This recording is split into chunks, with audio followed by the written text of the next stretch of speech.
3. Chicago, Illinois. By 8:20 Thursday morning, December 5th, Father Stefan Wykazik had celebrated the early Mass, had eaten breakfast, and had retreated to his rectory office for a final cup of coffee. Turning away from his desk, he faced the big French window that presented a view of the bare, snow-crusted trees in the courtyard, and he tried not to think about any parish problems.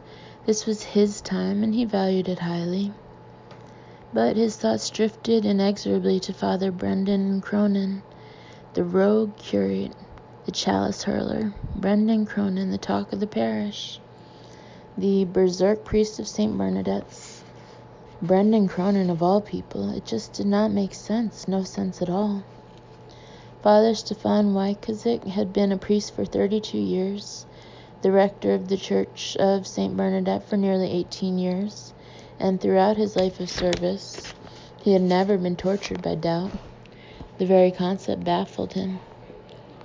Following ordination, he was assigned as a curate to St. Thomas's, a small parish in the Illinois farm country, where 70-year-old Father Dan Tallene was shepherd. Father Tallene was the sweetest-tempered, kindest, most sentimental, and most lovable man Stefan Wykazik had ever known. Dan had also been troubled by arthritis and failing vision, too old for the job of running a parish. Any other priest would have been removed, gently forced into retirement, but Dan Tallene had been permitted to remain at his post because he had been at St. Thomas's for 40 years and was an integral part of the life of his flock. The cardinal, a great admirer of Father Tallene, had looked around for a curate who could handle a good deal more responsibility than would usually be expected of a rookie, and he had finally settled on Stefan Wykazik. After only a day at St. Thomas's, Stefan had realized what was expected of him and had not been intimidated.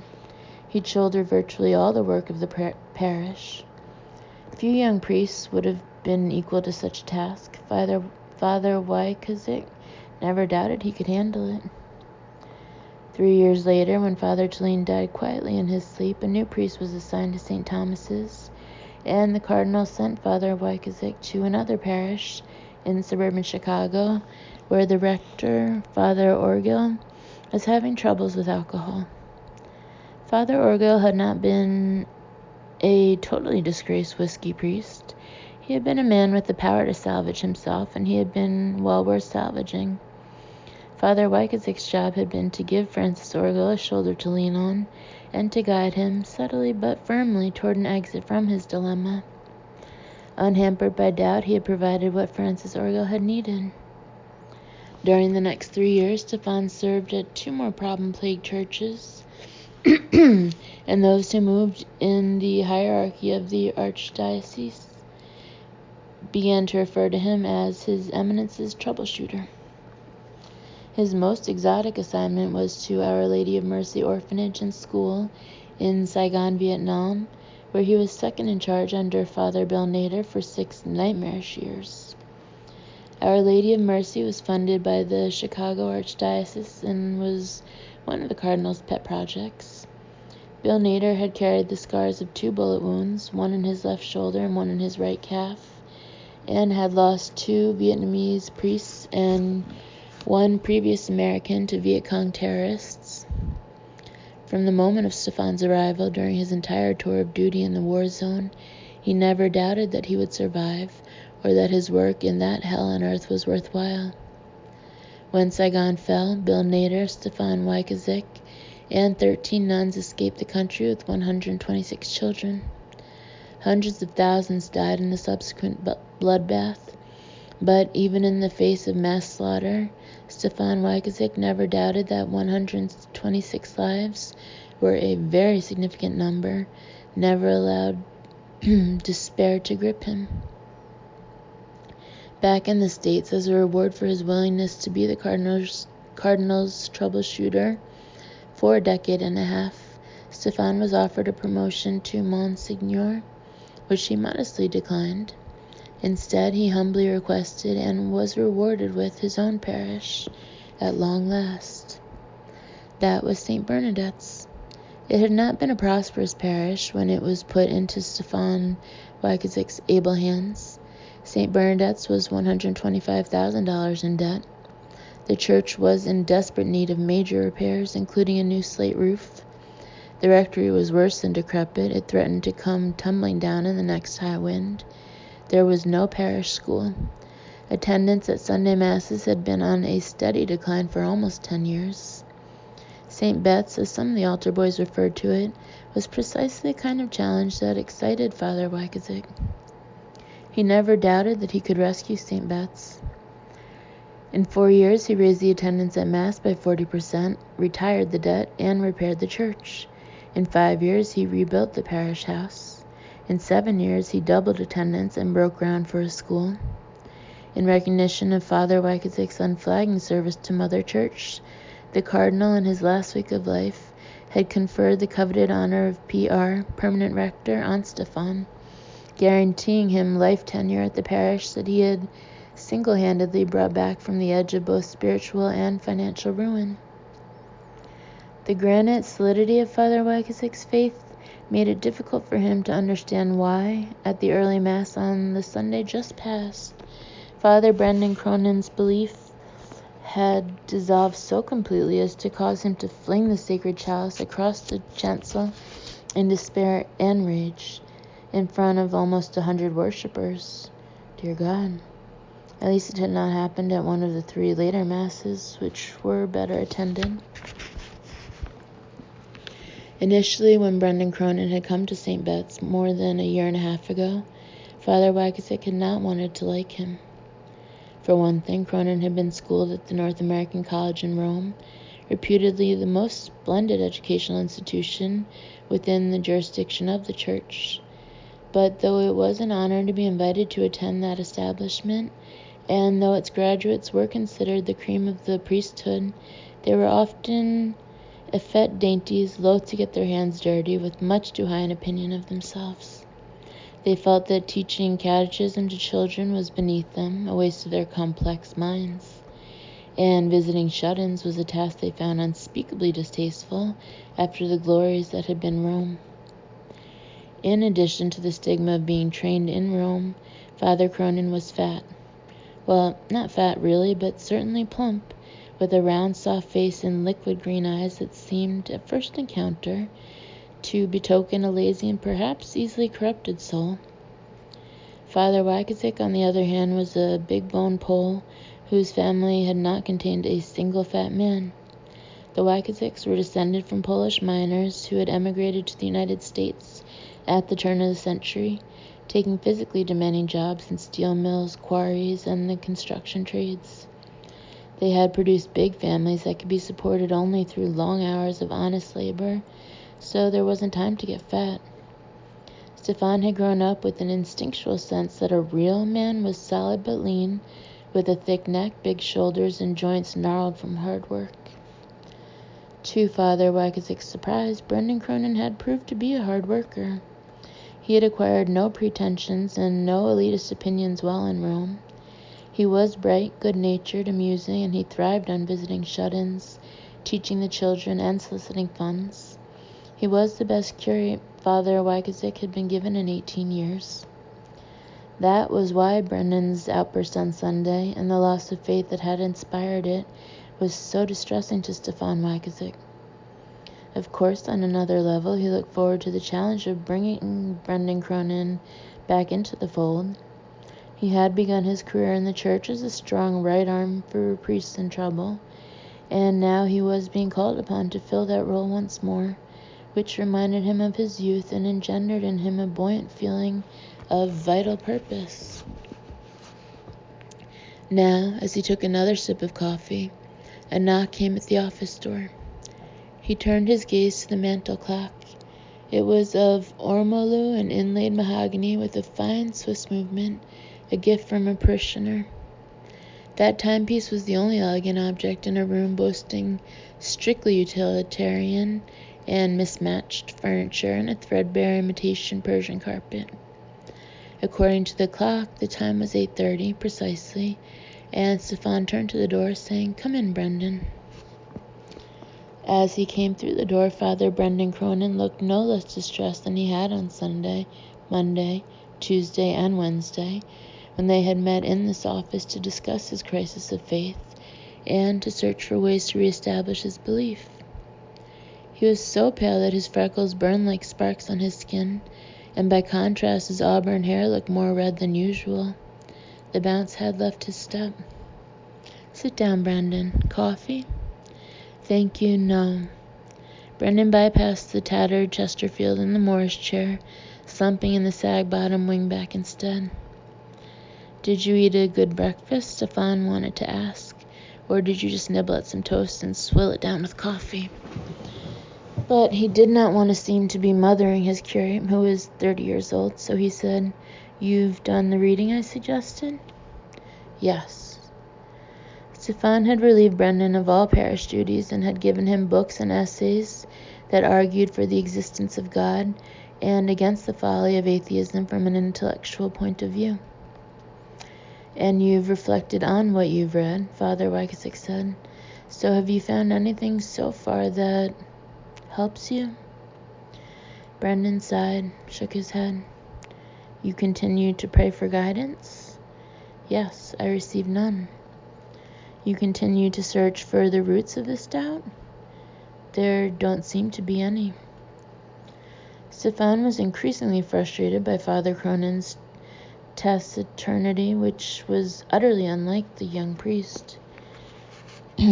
Usually Brendan was open, voluble, but since Sunday he had turned inward, and he had begun to speak slowly, softly, and never at length, as if words were money and he a miser who begrudged the paying out of every penny.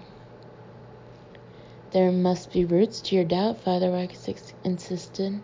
"There must be something from which doubt's grown, a seed, a beginning."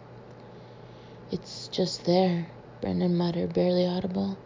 "Doubt, it's just there as if it's always been there." "But it wasn't. You did believe. So when did doubt begin?" "Last August, you said, but what sparked it? There must have been a specific incident or incidents that led you to reevaluate your philosophy." Brendan gave a softly exhaled no. Father Wyckowick wanted to shout at him, shake him, shock him out of his numbing gloom. But he patiently said, "Countless good priests have suffered crises of faith.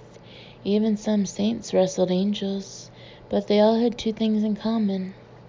Their loss of faith was a gradual process that continued many years before reaching a crisis, and they could all point to specific incidents and observations from which doubt arose.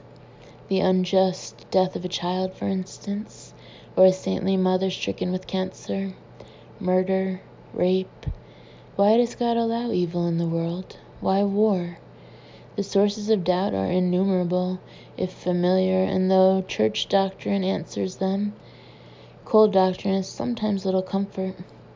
Brendan, doubt always springs from specific contradictions between the concept of God's mercy and the reality of human sorrow and suffering."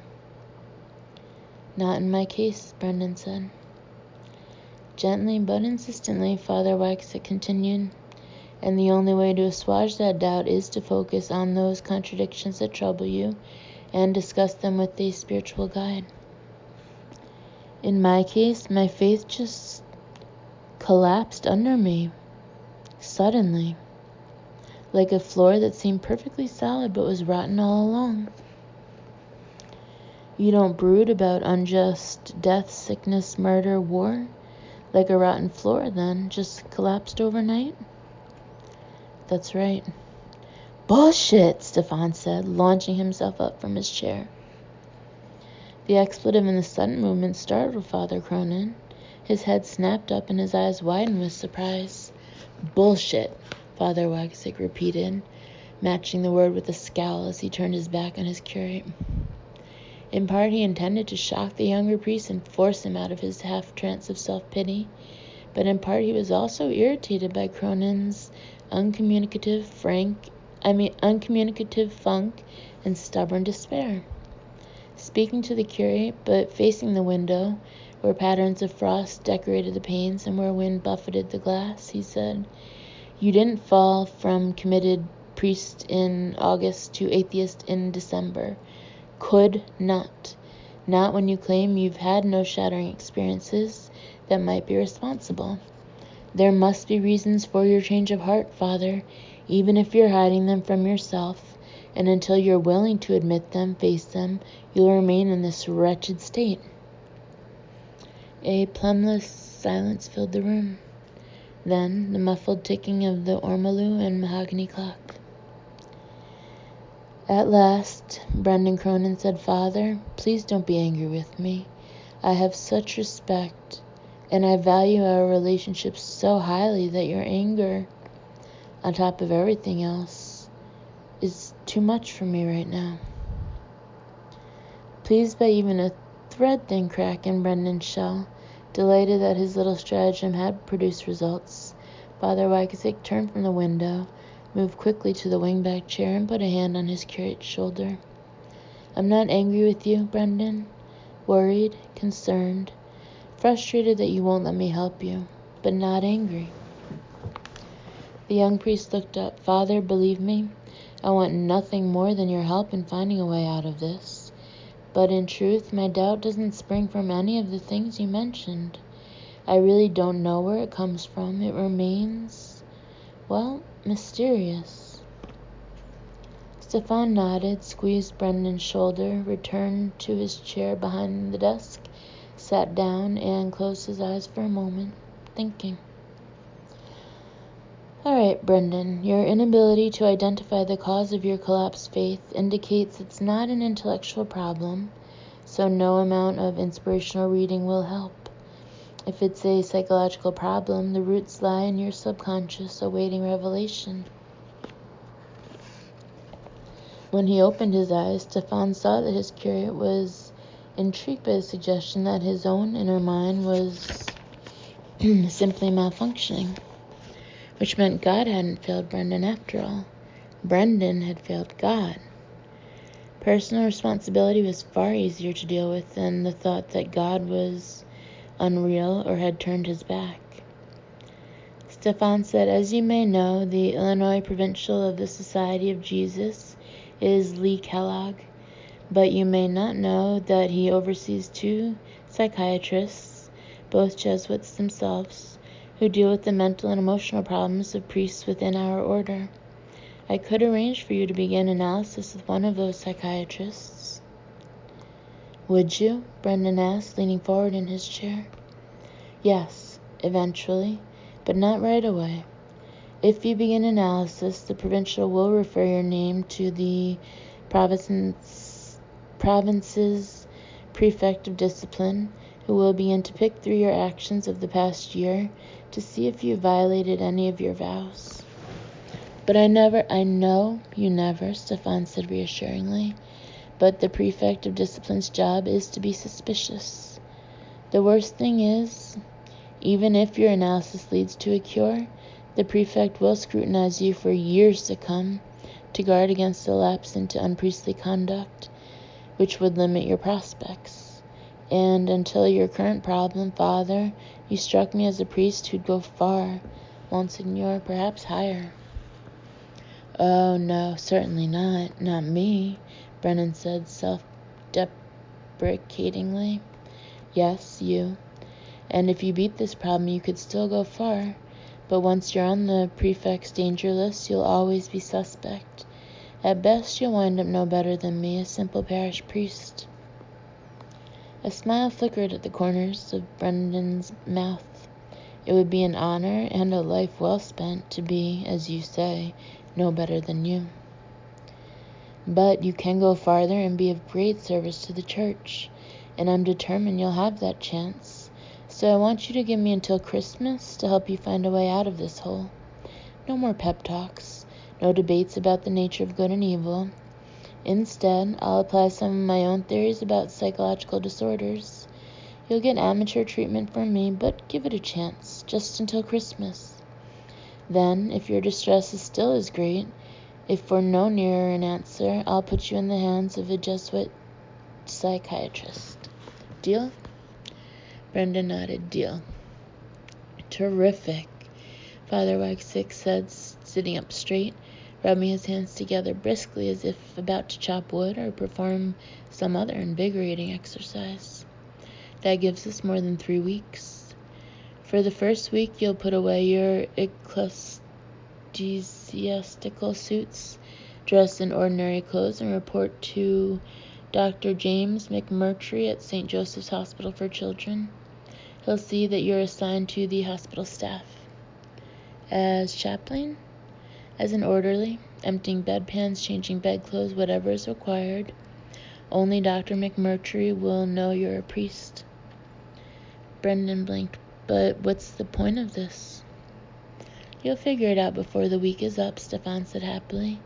And when you understand why I sent you to the hospital, you'll have one important key to help you unlock your psyche. A key that'll open doors and give you a look inside yourself. And maybe then you'll see the cause of your loss of faith and overcome it. Brendan looked doubtful. Father Wagsick said, "You promised me 3 weeks. All right. Brendan unconsciously fingered his Roman collar and seemed disturbed by the thought of removing it, which was a good sign. You'll move out of the rectory until Christmas. I'll give you funds to pay for meals and an inexpensive hotel room. You'll work and live in the real world, beyond the shelter of the ecclesiastic life. Now, change clothes, pack your suitcases, and report back to me. Meanwhile, I'll call Dr. McMurtry and make the necessary arrangements." Brendan sighed, got up, went to the door. "There's one thing maybe supports the notion that my problem's psychological, not intellectual. I've been having these dreams, actually the same dream every time. A recurring dream, that's very Freudian. I've had it several times a month since August, but this week it's become a regular occurrence. 3 out of the last 4 nights. It's a bad one, too. A short dream that I have over and over again in one night. Short, but intense. It's about these black gloves." "Black gloves?" Brendan grimaced. "I'm in a strange place. Don't know where. I'm lying in bed, I think. I seem to be restrained. My arms are held down, and my legs. I want to move, run, get out of there, but I can't.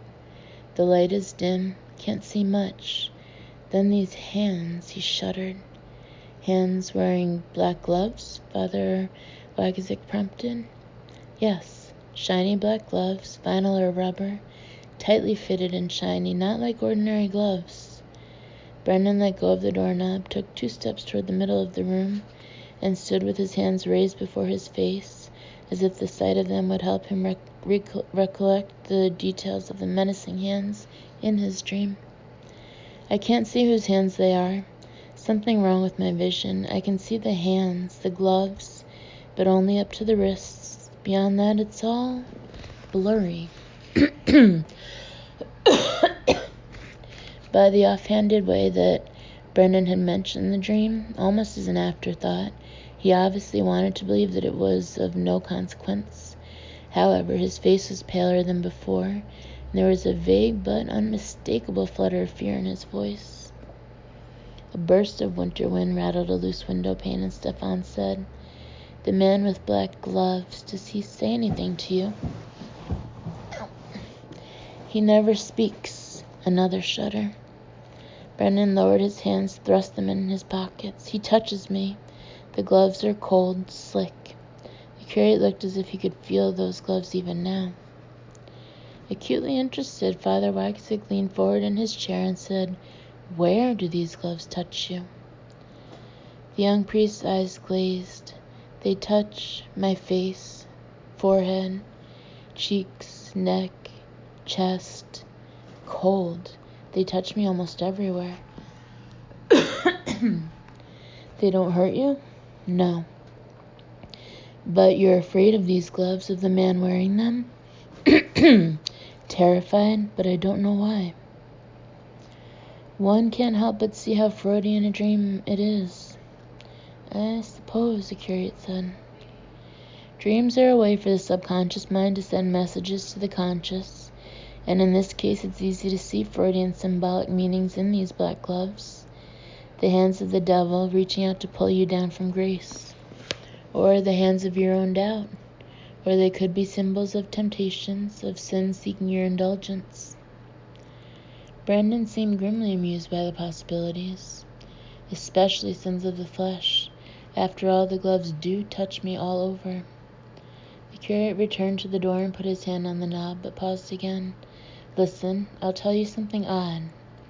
This dream, I'm half sure it's not symbolic. Brandon let his gaze slide away from Stefan's down to the worn rug.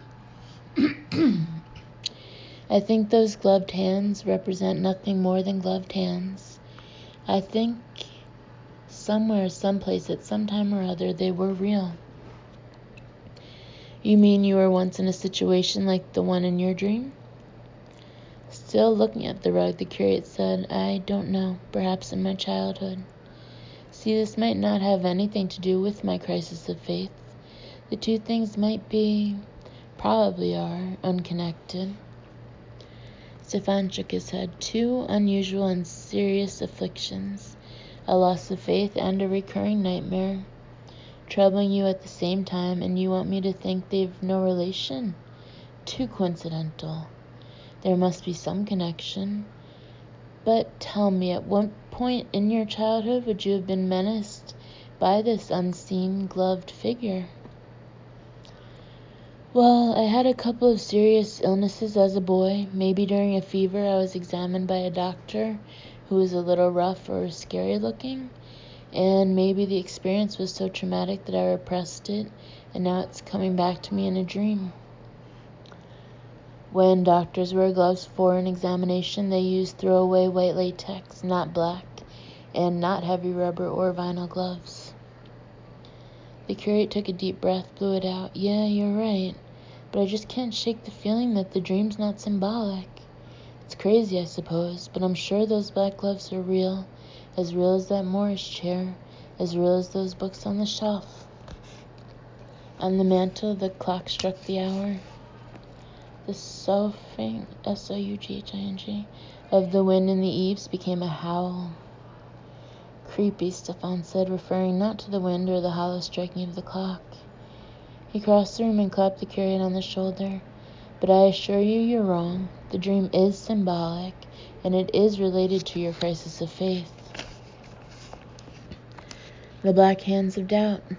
It's your subconscious warning you that you're in for a real battle, but it's a battle in which you're not alone. You've got me beside you. Thank you, Father. And God, He's beside you as well. Father Cronin nodded, but there was no conviction in his face or in the defeated hunching of his shoulders. Now go pack your suitcases, Father Wyckoff said. I'm leaving you short-handed when I go. I've got Father Girano and the sisters at the school. Now off with you. When his curate had gone, Stefan returned to his desk. Black gloves. It was only a dream, not particularly frightening in its essence. Yet Father Cronin's voice had been so haunted when he spoke of it that Stefan was still affected by the image of shiny black rubber-clad fingers reaching out of a blur and prodding, poking. Black gloves. Father Wyckoff had a hunch that this was going to be one of the most difficult salvage jobs upon which he had ever embarked. Outside snow fell. It was Thursday, December 5th. 4, Boston, Massachusetts.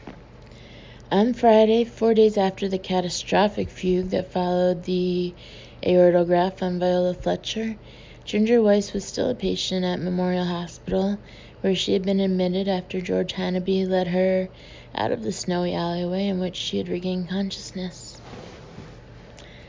For 3 days, they had put her through exhaustive tests, an EEG study, cranial x-rays, sonograms, pneumoventriculography, a lumbar puncture, an angiogram, and more, repeating these several procedures, parentheses, though fortunately not the lumbar puncture, close parentheses, for cross-check results.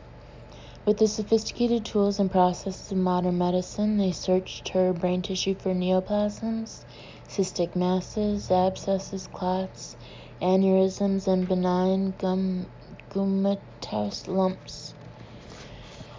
For a while, they concentrated on the possibility of malignancies of the perineural nerves. They checked for chronic intracranial pressure.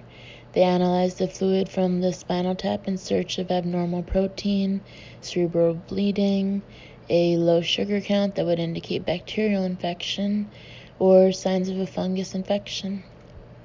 Because they were physicians who always gave their best to a patient, but especially because Ginger was one of their own colleagues, her doctors were diligent, determined, thoughtful, thorough, and firmly committed to pinpointing the cause of her problem. At 2 o'clock Friday afternoon, George Hannaby came to her room with the results of the final battery of tests, and with the reports of consultants who had given one last round of opinions. The fact that he had come himself rather than let the oncologist or the brain specialist, parentheses, who were in charge of her case, close parentheses, bring the news, most likely meant that it was bad, and for once Ginger was sorry to see him.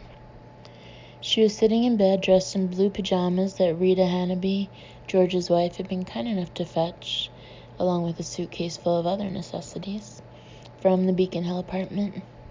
She was reading a paperback mystery, pretending to be confident that her seizures were the result of some easily corrected malady, but she was scared. But what George had to tell her was so bad that she could no longer hold fast to her composure. In a way, it was worse than anything for which she had prepared herself. They had found nothing. No disease, no injury, no congenital defect, nothing. As George solemnly outlined the final results and made it clear that her wild flights performed in a fugue were without a discernible pathological cause, she finally lost control of her emotions for the first time since she had broken into tears in the alleyway. She wept, not noisily, not copiously, but quietly and with enormous anguish. A physical ailment might have been correctable, and once cured, it would not have prevented her from returning to a career as a surgeon. But the test results and the opinions of the specialists all conveyed the same unbearable message. Her problem was entirely in her mind, a psychological illness beyond the reach of surgery, antibiotics, or controlling drugs.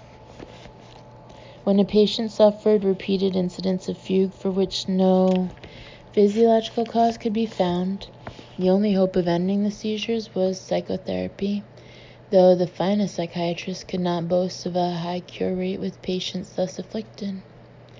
Indeed, a fugue was often an indication of incipient schizophrenia. Her chances of managing her condition and living a normal life were small. Her chances of institutionalization were dismayingly high.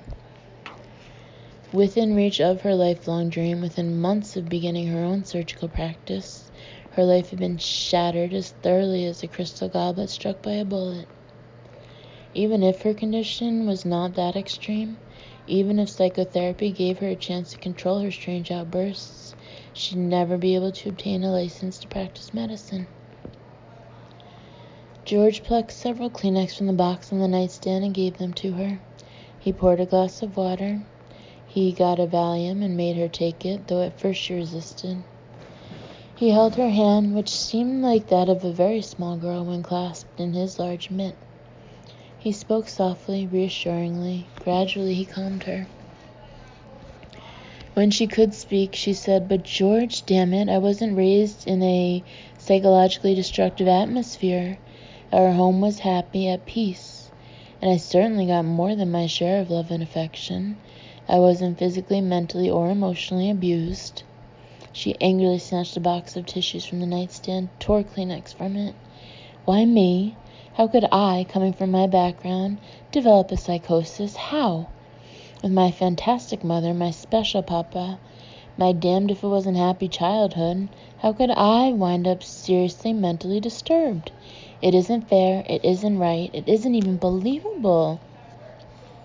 He sat on the edge of her bed, and he was so tall that he still loomed over her. "First of all, doctor, the consulting specialists tell me there's a whole school of thought that says Many mental illnesses are the result of subtle chemical changes in the body, in the brain tissue, changes we're not yet advanced enough to detect or understand. So this doesn't have to mean that you're screwed up by your childhood. I don't think you've got to reevaluate your whole life because of this. Second, I'm not, I repeat not, at all convinced that your condition is anything as serious as debilitating psychosis. Oh, George, please don't coddle a patient. Me, he said, as if no one had ever suggested anything half as astonishing to him. I'm not just trying to lift your spirits. I mean what I say.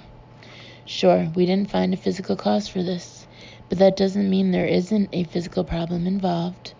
You might have a condition that's not yet sufficiently advanced to be detectable. In a couple of weeks or a month, or as soon as there's any worsening of the problem, any indication of deterioration, we'll run more tests, we'll take another look, and I'd bet everything I own that we'll eventually put our finger on the problem. She allowed herself to hope. Discarding a wadded mass of tissue, she fumbled for the Kleenex box. You really think it could be like that? A brain tumor or an abscess so small it doesn't show up yet? Sure. I find that a hell of a lot easier to believe than that you're psychologically disturbed. You're one of the steadiest people I've ever known, and I can accept that you could be psychotic or even psychoneurotic and not exhibit unusual behavior between these fugues. I mean, serious mental illness isn't expressed in neatly contained little bursts. It slops over into the patient's entire life. She had not thought about that before. As she considered his point, she felt a little better, though not wildly hopeful and certainly not happy. On the one hand, it seemed weird to be hoping for a brain tumor, but a tumor could be excised, perhaps without gross damage to cerebral tissues. Madness, however, responded to no scalpel. The next few weeks or months are probably going to be the most difficult of your life, he said. The waiting. I suppose I'm restricted from hospital work for the duration? Yes, but depending on how you come along, I don't see why you can't help me out at the office. And what if I threw one of these fits? I'd be there to keep you from hurting yourself until it passed. But what would your patients think? Wouldn't exactly help your practice any, would it? To have an assistant who suddenly turns into a Michigana and runs shrieking through the office. He smiled. Let me worry about what my patients think. Anyway, that's for the future. Right now, at least for a week or two, you've got to take it easy. No work at all. Relax. Rest. These last few days have been emotionally and physically exhausting. I've been in bed. Exhausting. Don't knock a teapot. He blinked, confused. Don't what? Oh, she said, surprised to have heard those 4 words pop out of her.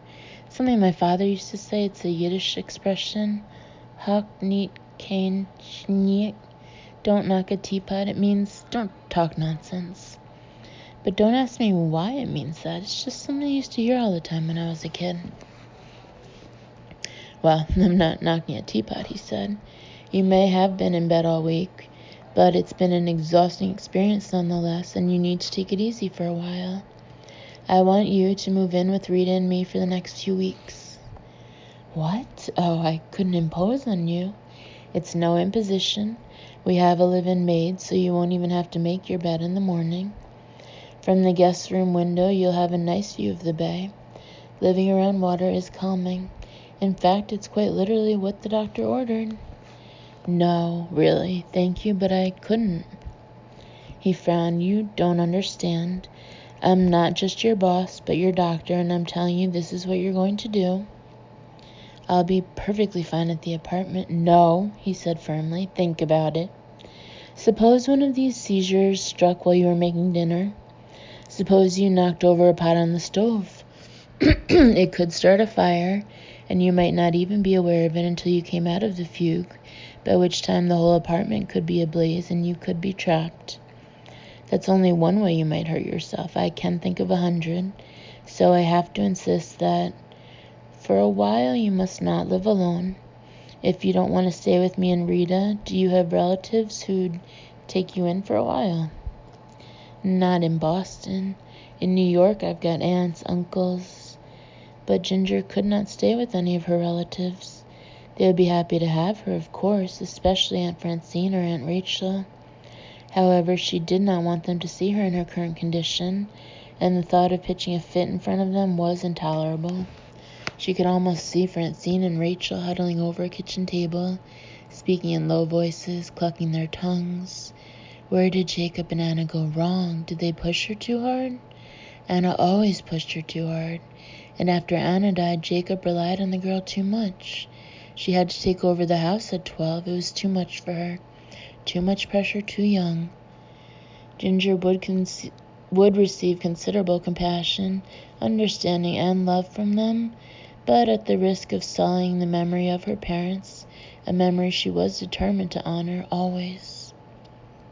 To George, who still sat upon the edge of the bed and awaited her response, with an obvious concern that touched her deeply, she said, "I'll take the guest room with the view of the bay." "Splendid. Though I think it's a horrible imposition, and I warn you, if I really like it there, you might never get rid of me. You'll know you're in trouble if you come home some day, and I've hired people to repaint the walls and hang new drapes." He grinned. "At the first mention of painters or draperies, we'll throw your butt out in the street." He kissed her lightly on the cheek, got up from the edge of the bed, and walked to the door. "I'm going to start the release procedures now, so you should be out of here in 2 hours. I'll call Rita and have her come pick you up. I'm sure you can beat this thing, Ginger, but you've got to keep thinking positive." When he left the room and his footsteps faded down the hall, she stopped struggling to maintain her smile, and it collapsed instantly. She leaned back against her pillows and stared morosely at the age-yellowed acoustic tile on the ceiling. After a while, she got out of bed and went into the adjoining bathroom, where she approached the sink with trepidation. After a brief hesitation, she turned on the water and watched it whirling around and into the drain. On Monday, at the surgical scrub sink, after successfully performing the aortal graft on Viola Fletcher, Ginger had been panicked by the sight of water swirling into a drain, but she could not imagine why. Damn it, why? She desperately wanted to understand. "Papa," she thought, "I wish you were alive, here to listen, to help." Life's nasty surprises had been the subject of one of Papa's little sayings that Ginger had once found amusing. When anyone fretted about the future, Jacob would shake his head and wink and say, "Why worry about tomorrow? Who knows what'll hit you today?" How true, and how utterly unamusing now. She felt like an invalid. She felt lost. It was Friday, December 6th. 5 Laguna Beach, California. When Dom went to the doctor's office on Monday morning, December 2nd, in the company of Parker Fain, Dr. Kobletz did not recommend immediate diagnostic procedures, for he had only recently given Dom a thorough examination and had seen no signs of physical disorder. He assured them that there were other treatments to be tried before jumping to the conclusion that it was a brain disorder that sent the writer scurrying upon errands of fortification and self-defense in his sleep. After Dom's previous visit on November 23rd, the physician had, he said, become curious about somnambulism and had done some reading on the subject. With most adults, the affliction was short-lived. However, in a few cases, there was a danger of it becoming habitual, and in its most serious forms, it resembled the inflexible routines and pattern-obsessed behavior of worst-case neurotics. Once habitual, somnambulism was much harder to cure, and it could become the dominant factor in the patient's life, generating a fear of night and sleep, producing profound feelings of helplessness, culminating in more serious emotional disorders. Dom felt he was already in that danger zone. He thought of the barricade he had built across his bedroom door, the arsenal on the bed. Koblitz, intrigued and concerned, but not worried, had assured Dominic and Parker that in most instances of persistent somnambulism, the pattern of nocturnal rambling could be broken by the administration of a sedative before bed. Once a few untroubled nights had passed, the patient was usually cured. In chronic cases, the nightly sedative was augmented with a diazepam compound during the day when the patient was plagued by anxiety. Because the tasks that Dominic performed in his sleep were unnaturally strenuous for a somnambulist, Dr. Kolbetz had prescribed both Valium during the day and a 15 milligram tablet of Dalmane just before slipping under the covers each night. On the drive back to Laguna Beach from Dr. Kolbetz's offices in Newport, with the sea on the right and the hills on the left, Parker Fane argued that until the sleepwalking stopped, it was not wise for Dom to continue living alone. Hunched over the steering wheel of his Volvo, the bearded and shaggy-haired artist drove fast, aggressively but not recklessly. He seldom glanced away from the Pacific Coast Highway, yet he gave the impression, through the sheer force of his personality, that his eyes and attention were fixed constantly and entirely upon Dom. "There's plenty of room in my place. I can keep an eye on you. I won't hover, mind you. I won't be a mother hen, but at least I'll be there. And we would have plenty of opportunity to talk about this, really get into it, just you and me, and try to figure how this sleepwalking is related to the changes you went through the summer before last when you threw away that job at Mountain View College. I'm definitely the guy to help you. I swear if I hadn't become a goddamn painter, I'd have become a goddamn psychiatrist. I have a knack for getting people to talk about themselves. How about it? Come stay with me for a while and let me play therapist." Dom had refused. He wanted to stay at his own house, alone, for to do otherwise seemed to be a retreat into the same rabbit hole in which he had hidden from life for so many years. The change he had undergone during his trip to Mountain View, Utah, the summer before last, had been dramatic, inexplicable, but for the better. At 33, he had finally seized the reins of life, had mounted it with a flourish, and had ridden into new territory. He liked the man he had become, and he feared nothing more than slipping back into his dreary former existence. Perhaps his somnambulism was mysteriously related to the previous changes of attitude that he had undergone, as Parker insisted, but Dom had his doubts that the relationship was either mysterious or complex. More likely, the connection between the two personality crises was simple. The sleepwalking was an excuse to retreat from the challenges, excitement, and stress of his new life, which could not be allowed. Therefore, Dom would stay in his own house, alone, take the Valium and Dalmane as Dr. Kolbetz had prescribed them, and tough this thing out. That was what he had decided in the Volvo on Monday morning, and by Saturday, the 7th of December, it seemed that he had made the correct decision. Some days he needed a Valium, and some days he did not. Every evening he took a Dalmane tablet with milk or hot chocolate. Somnambulism disturbed his nights less frequently. Before beginning drug therapy, he walked in his sleep every night, but in the past 5 nights he journeyed just twice, leaving his bed only in the pre-dawn hours of Wednesday and Friday mornings. Furthermore, his activities in his sleep were far less bizarre and less disturbing than they had been. He no longer gathered up weapons, built barricades, or tried to nail the windows shut. On both occasions, he merely left his beauty rest for a makeshift bed in the back of the closet, where he woke stiff and sore and frightened by some unknown and nameless threat that had pursued him in dreams he could not recall. Thank goodness the worst seemed past. By Thursday, he had begun to write again. He worked on the new novel, picking up where he left off weeks ago. On Friday, Tabitha Wycombe, his editor in New York, called with good news. 2 pre-publication reviews of Twilight in Babylon had just come in, and both were excellent. She read them to him, then revealed even better news. Bookseller excitement, aroused by industry publicity and by the distribution of several hundred advance reading copies, continued to grow, and the first printing, which had already been raised once, was now being raised again. They talked for almost half an hour, and when Dom hung up, he felt that his life was back on the rails. But Saturday night brought a new development, which might have been either a turn for the better or the worse.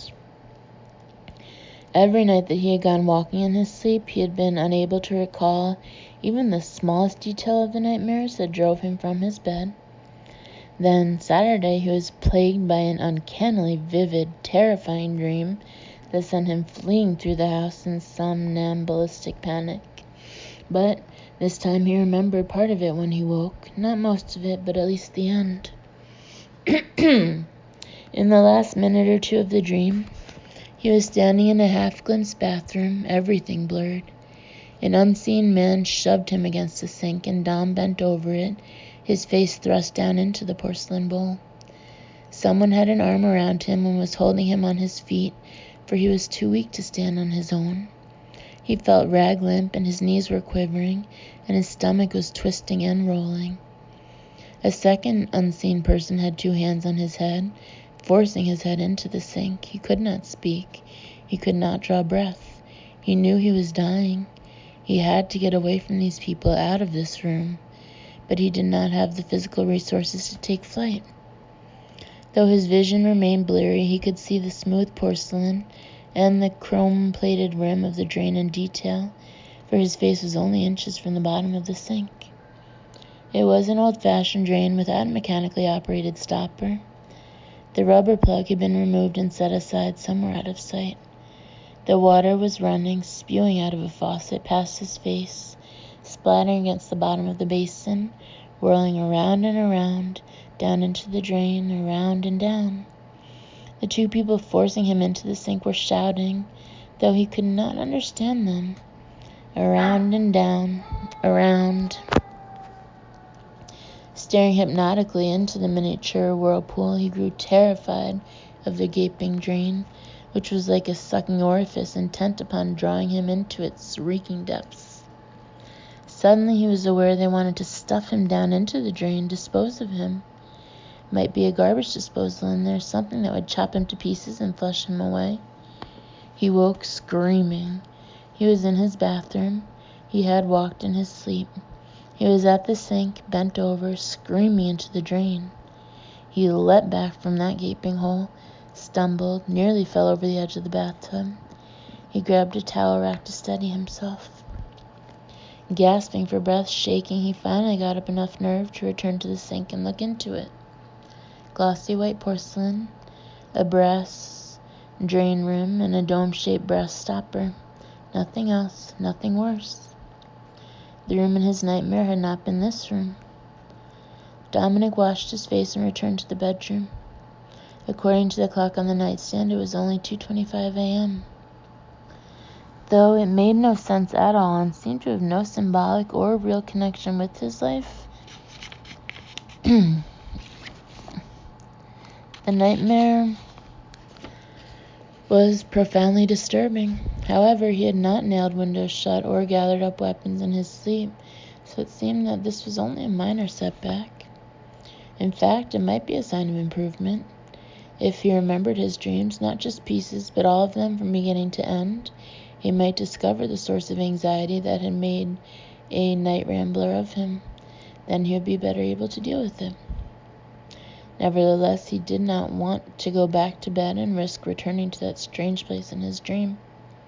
The bottle of Dalmane was in the top drawer of the nightstand. He was not supposed to take more than one tablet each evening, but surely one indulgence couldn't hurt. He went out to the bar cabinet in the living room, poured some Chivas Regal. With a shaky hand, he popped the pill in his mouth, drank the Chivas, and returned to bed. He was improving. Soon the sleepwalking would stop. A week from now, he'd be back to normal. In a month, this would seem like a curious aberration. He'd wonder how he'd allowed it to get the better of him. Precariously prone upon the trembling wire of consciousness above the gulf of sleep, He began to lose his balance. It was a pleasant feeling, a soft slipping away.